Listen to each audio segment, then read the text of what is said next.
Hi, I'm Honey Davenport, and you are watching Sickening Drag Performances. Don't forget to like and subscribe. Hey everyone, welcome back to Sickening Spotlight. My name is Reid. I'm going to be your host. You can find me on all my social media at Electric Reid, literally everything. This is Sickening Drag Performances. We are a LGBT plus and queer and drag artist centered business. We do web design, videography, and photography services for all in the community. This is our series Sickening Spotlight, where we cover and go live with different artists around the community who definitely have a opinion and a story to share about the whole kind of like situation with the Miss Rona going on here. And yeah, so basically what's happening is we just want to see everyone going and seeing exactly what it is that it's about. So just to let you guys know a little something else we're doing, like I said, we do web designs here at Sickening Drag Performances, and so we actually did a new service called Sickening Sites, which allows any LGBT performer, drag artist, queer artist to have a professionally made website in as little as 72 hours and as little as $30. That's less than your last Uber Eats order. It's quite reasonable, I think. So please, if you're interested in having a handmade custom website by us, we take care of literally everything. It's very hands-off for all the artists. We just want to make it as easy as possible. Please head to the link in our bio, Sickening Drag Performances on Instagram, or you can head over to sickeningdragperformances.com and click on Get My Drag Website in order to start that process. Like I said, you can have a website up and live within 72 hours. It's quite a fantastical thing, if you ask me. So while we're waiting, this is going to be episode 7.5 of Sickening Spotlight. We just had Miss Electra Light here a little bit earlier, and so now we are going to go ahead and have another absolutely lovely queen joining us here by the name of Honey Davenport. So while we're waiting for her, if you guys have any questions, please feel free to let me know. I'd be happy to answer those. But yeah, I'm gonna go ahead and get Miss Honey on the line here, and we will check back in with you guys in a second.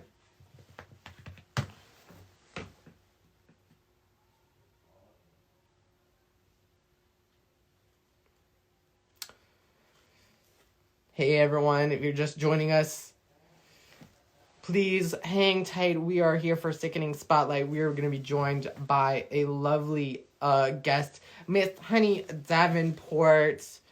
Please go ahead and let's Honey Davenport. Hi.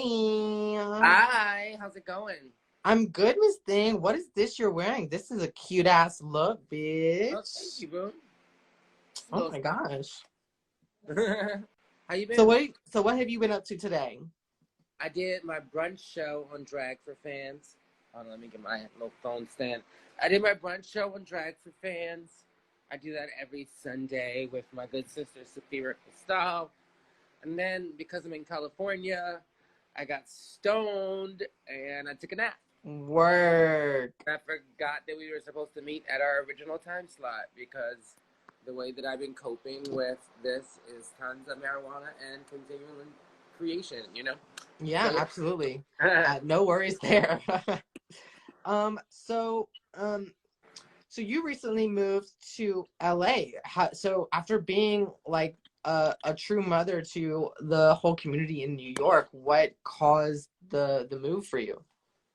Wow, thank you for considering me to be like a true mother to the community here. I definitely have my babies. One of them's here with me, Jace Vegas. But I definitely consider myself a community leader in New York for many years. I think that I have done, for me, what there is to be done in terms of my elevation there. Mm-hmm. And I just was ready to explore new challenges and new obstacles and new scenery. and new dicks. Yeah, I feel that. I feel that on a spiritual level, to be honest. Yeah. Yeah. Okay, uh, so you obviously have an album out, and you're one of the queens that does have a passion for music. So where did you originally start on your, like, I don't know, call it a musical journey? That seems a little bit weird, but like, how did you start? What started your passion for doing music? So I've been writing songs since I was a little boy. Okay. I wrote my first book of poetry, and I published it myself when I was 10. And I was writing songs by 12 or 13 because I was setting my poems to music and to melodies. So I've been writing music my entire life. And I actually have been producing music, or not producing, I had actually been planning on making music for myself as a boy before I started doing drag. However, when I started doing drag, I felt this like sense of like this is it, like this is what I'm supposed to be doing, and it just made sense for all of my musical passions to join me on this part of my journey. So I've always considered myself to be a recording artist who does drag because that part of my existence came first. Um, so yeah, I'm super inspired to create more, but actually the music came before the drag, not Right. the other way around. Yeah. Okay. Good to know. So how have you been keeping busy during Miss Rona? I mean, obviously, you said you like to nap, you like to participate in some medications. Well, But what else have you been doing? Oh, I've been just creating a whole bunch. I've been doing a lot of digital okay. shows. I've been DJing a bunch and coming up with a lot of DJ sets that I plan on releasing in the upcoming weeks, which was something that I just needed to get done. Like my agent has been telling me for months and months and months since I signed with a new agency. I signed with the Benedetti Group, and I've been getting really like dope DJ gigs, and they've been like, yo, put out a fly ass set. And I'm like, when? I'm flying around to do these sets. So it was really cool to be able to sit home and sit down and get out some like cool beats. Yeah. And I've been working on some new music with a lot of great current season, former season, rugirls, other New York City legends, LA legends, so many musical projects that I hadn't started, that I wanted to start, that I was able to make moves on now. Okay. So yeah, so I've been working like nonstop. That's why I had to get stoned and take a nap today because it was like too much. Awesome. Yeah. So like, okay, so now that people are kind of like, all these performers are taking their performance art pretty much online only, like, do you think that's going to have a long-term effect on how people consume drag, or do you think it's going to affect our, like, the way drag is in any way? The way we consume everything is slightly going to change right now. Everything. I think everything's going to be a little bit different for a very long time. And I think we'll find a new normal, but sure. and we'll find some balance in that. But I think that stuff like this doesn't change your world for a little bit. It tends to change it for a very long time. And I think that for a while that our world is going to be changed by this.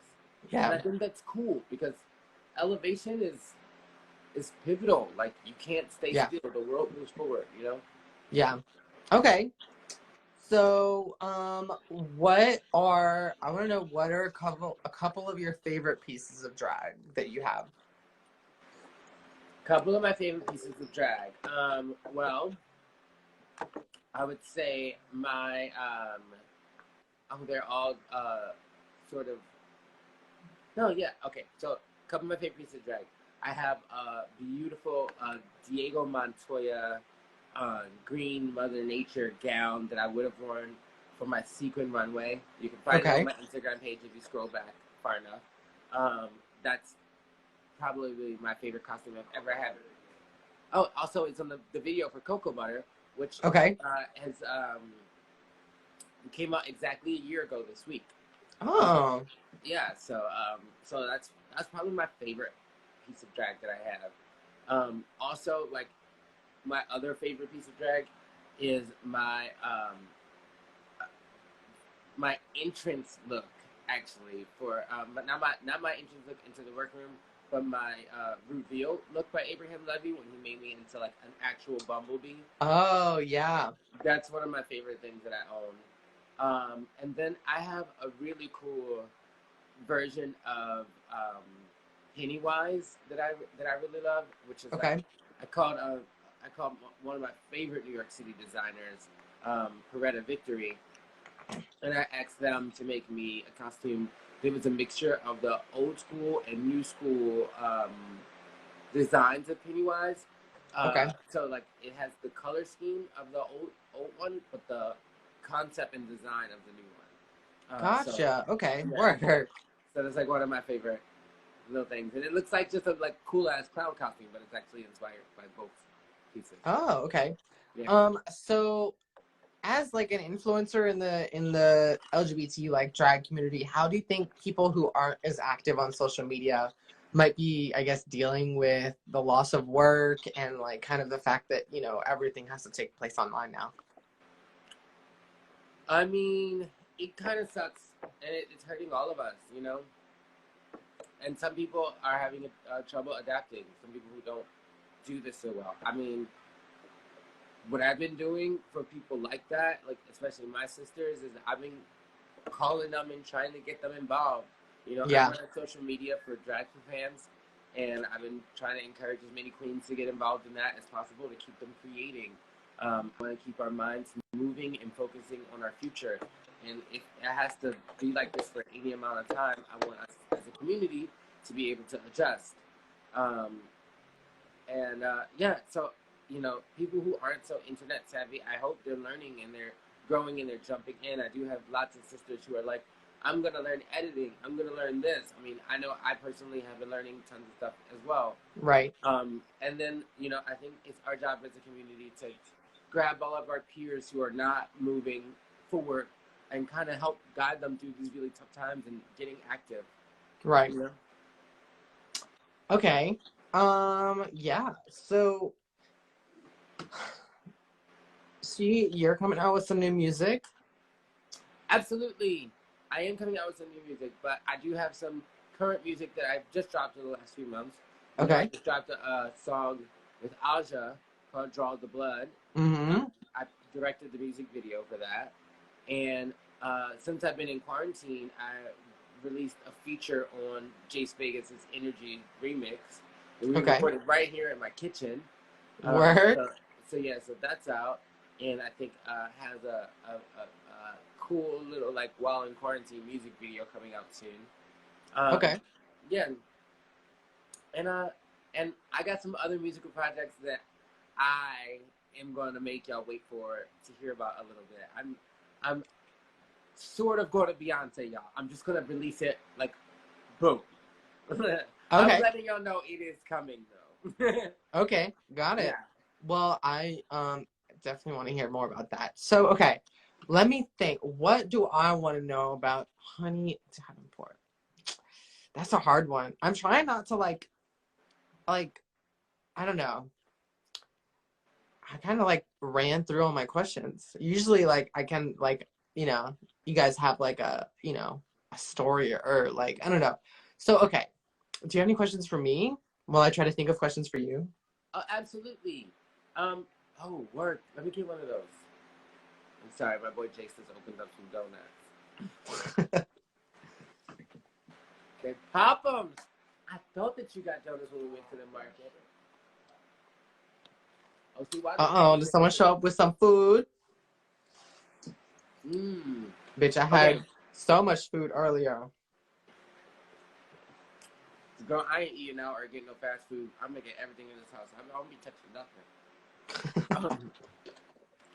I go to the grocery store. I come home and I wipe my and sanitize my groceries before I put them away. I ain't playing with this shit. Question for you: what part do you feel that Sickening Drag Performances will pay in the future of drag. Like, how do you feel you'll be able to guide our community through these hard times? Well, that's that's a very good question. I, as someone who has kind of worked on, like, I guess the back end of a lot of drag entertainers, like, portfolios or just general, like, areas of work, I definitely think that a huge part of the drag community is, and being a drag artist is being online. Point blank, period. And so as like a web designer, a videographer, and a photographer, like, those three, like, kind of career paths are uniquely suited to our community as far as being able to provide people with the tools needed to get online and be seen. And you know, hope the goal with that is, you know, to eventually get more work and be able to showcase your art to a much wider audience. And so I feel like, number one, that's a good way to, like, contribute.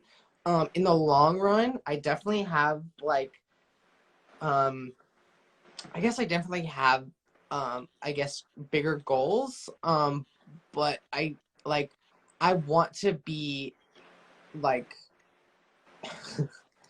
I want to be Voss Events, but, like, better. I want to be Voss Events, but, like, do more. I want to be Voss Events, but do more philanthropy. I want to be Voss Events, but showcase local drag. Like, I want to do Voss Events, have a cast of half Rue girls and half local girls that we pick from communities around the country. Like, that's what I want to do. That's where I want to go. And that's kind of my goals and aspirations. And I really want to align myself with people who, just like you, are really, you know, their character is built on supporting the community as a whole. And so that's what I see. Question though. A lot of times you're like, I want to be Voss Events, I want to be Voss Events, but it doesn't sound like you want to be Voss Events. You want to be your own entity. So I encourage you to take that out of the equation. You don't want to be something else but better. Just want to be a better version of you. Mm-hmm. A lot of times when we compare ourselves to things that already exist and the flaws that are there, the reason why those flaws are there is because it's our job to create those opportunities. Like, it's our purpose. Like, if I look at another queen, especially, you know, one who is on my platform of influence, and I see that maybe she doesn't do things that support and elevate the PLC community, or things like that that are important to me. I don't say I want to be like them, but I just want to be the but. I just want to be the difference. Mm-hmm. You know, because their path is for them, and the things that they create are for them, and the things that Voss Events have created for our community, some of them have been really, really awesome, and those were their path, and that's for them. But I encourage you to create all of those things you said, but just create them without the but, like, because that's your place in the future. Right. Okay. So where do you see, I don't know, do you see there being a wider understanding of alternative drag in the mainstream yet? Or have you still kind of sensed, like, me, I kind of always view drag as art. So even though, like, you know, I come from Charleston, South Carolina, so we have a lot of simply feminine presenting drag, like, straightforward, point blank. So it wasn't until I had been coming to New York for, you know, maybe a year or two for a week that I got to see, you know, drag queen or drag artists that are either not female presenting, that do more art-based drag, that present, like, a different character every time. We see that a bunch here on Instagram, obviously. But do you see, like, that there's a wider mainstream acceptance of, like, alternative drag? I think so. I think that, like you said, there's so many different kinds of drag, and it's all art. Back in the day, Thorgy and really one of my favorite New York City queens, Azrea, used to do a party at the Ritz called Saliva, and we had a motto there, and it was all drag is art, and all art is beautiful. And I think that as we progress as a world, we learn acceptance at every turn, and I think that more and more we're starting to accept the things that we thought were different, and as we're presented with them more and more. And so the more that the beautiful queer artists go out and display their talents, the more the world begins to accept them and to infuse them into our culture. And I think that we're watching that happen right now. Yeah. Okay. Word. So when you go to the gig, what is your go-to number that's not yours? Oh, like a go-to, like throw that track on, I can just do it. It changes every year. For a while, it was The Middle by Zed. Before that, it was Stay by Zed. Currently, it's been like, well, before all of this, I guess for 2020, it's been Clarity, also by Zed. Girl, you like Zed, don't you? He is cute. I want to do that. Yeah. Wow, I guess Okay. I like Zed. I didn't even notice. Okay. That's hilarious. Okay, so, what's next for Honey? Like, obviously the music, but I mean, obviously you didn't move to LA just to, you know, I guess like music might be easier in LA. But like, where I want to know like where you want to go, because obviously like you strike me as a person who has like goals, big goals and aspiration like me. So I want to know, like, you know, if you want to tell us, you don't have to obviously, but what does some of that stuff include? Yeah. Well,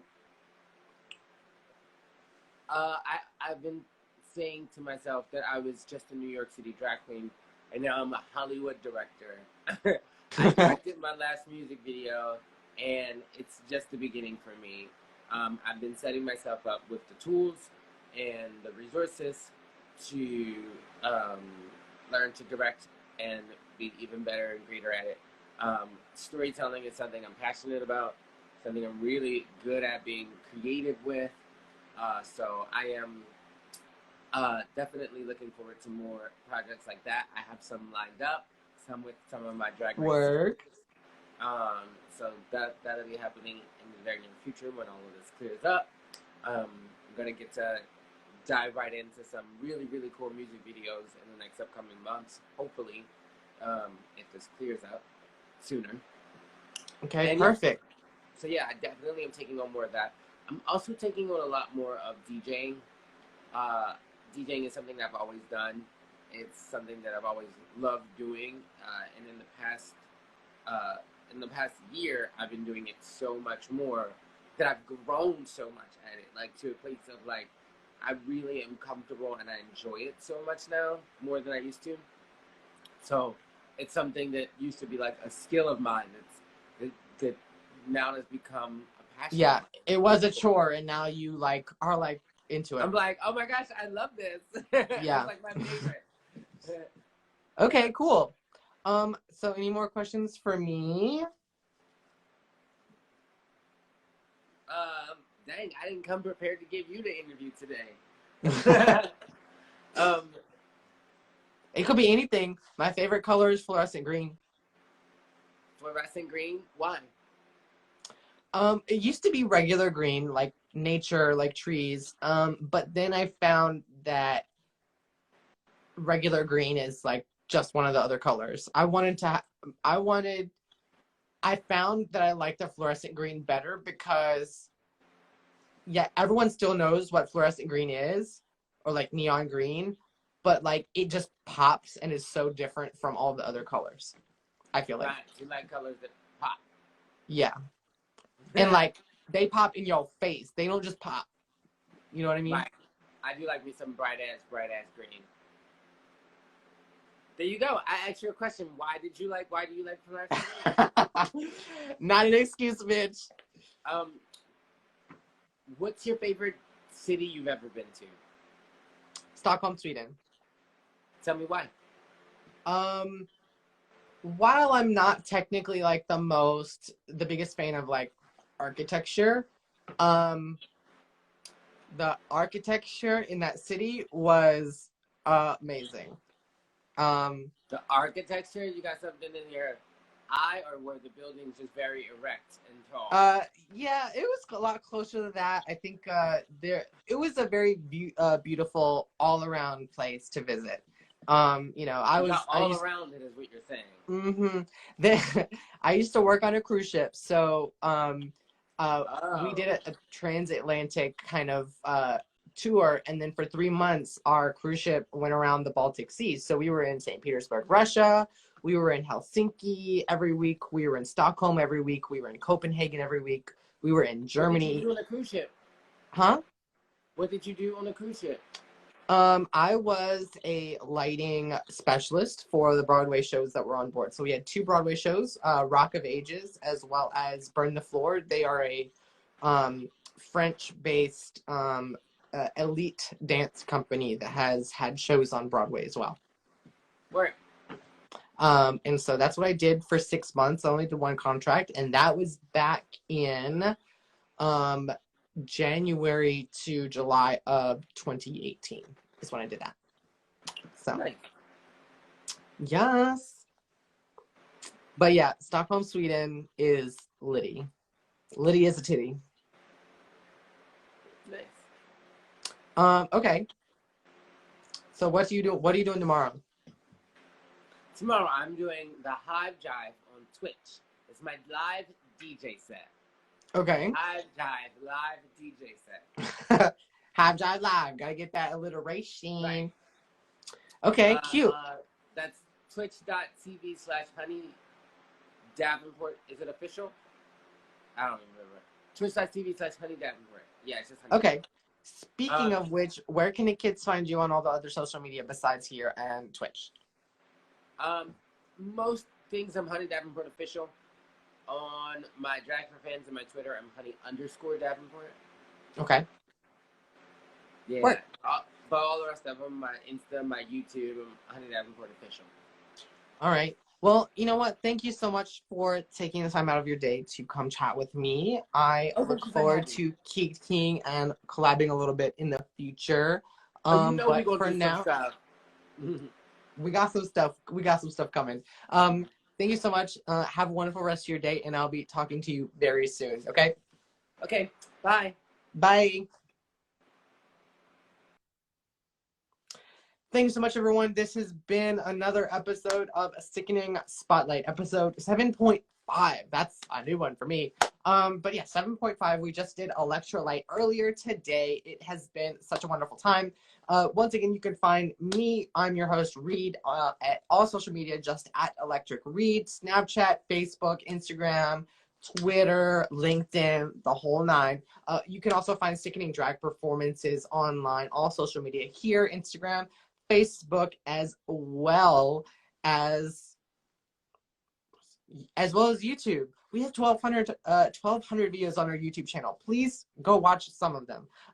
So here, Facebook and YouTube, we're just Sickening Drag Performances. And then you can find us on Byte app as well as TikTok.